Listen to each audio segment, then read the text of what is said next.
అండి ఈరోజు క్యారెట్తో పచ్చడి చేద్దాం. అందుకోసం క్యారెట్ తీసుకుని దీన్ని చేక్ చేసుకోవాలండి. పిల్లలతో ఇలా తొక్క తీసుకోవాలి మొత్తం అండి. ఇలాగన్నీ పీల్ చేసుకోవాలి. మనం ముందే కడిగేసుకుని అప్పుడు పీల్ చేసుకోవాలండి. ఎందుకంటే మనం పచ్చడి పెడుతున్నాం కదా, నిలవదు. అందుకోసం ఇలా పీల్ చేసుకుని ఇప్పుడు ఇంకోండి ఇలా ముచ్చుకలు తీసేసుకొని తోకలు తీసేసుకొని ఇప్పుడు తురిమేసుకోవాలండి. ఇలాగా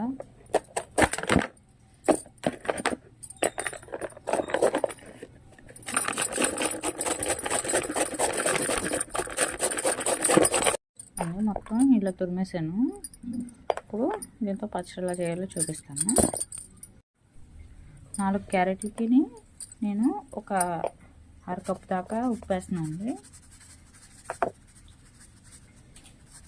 కొంచెం తగ్గించే వేసుకోవాలి. ఒకవేళ చూసుకొని సరిపోతే మళ్ళీ వేసుకోవచ్చండి. ఇంకొంచెం తగ్గించేసాను నేను.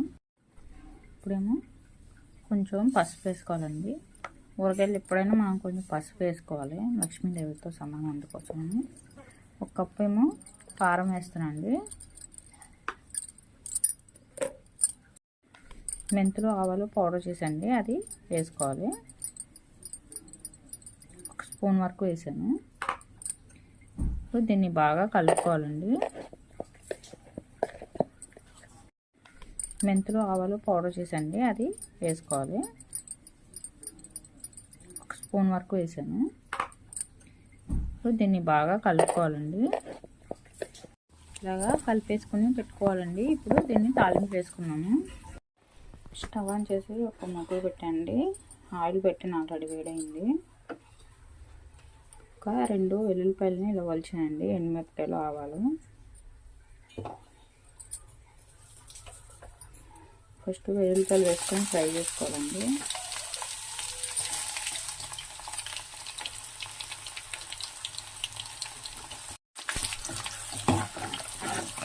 ఈ వెల్లుల్లిపాయలు చిన్న ఫ్రై అయిందండి. ఇప్పుడు ఆవాలు ఎండుమిరపకాయలు వేస్తున్నాను.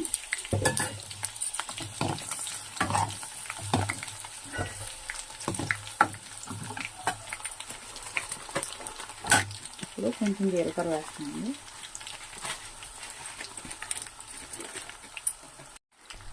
తర్వాత కొంచెం ఇంగు వేస్తున్నాను.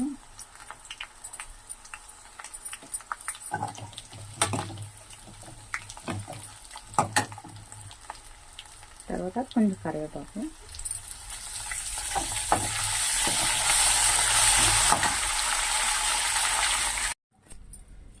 ఇదిగోండి తాలింపు ఇప్పుడు చల్లగా అయిపోయింది. ఇప్పుడు ఇందులో వేసేసుకున్నాము.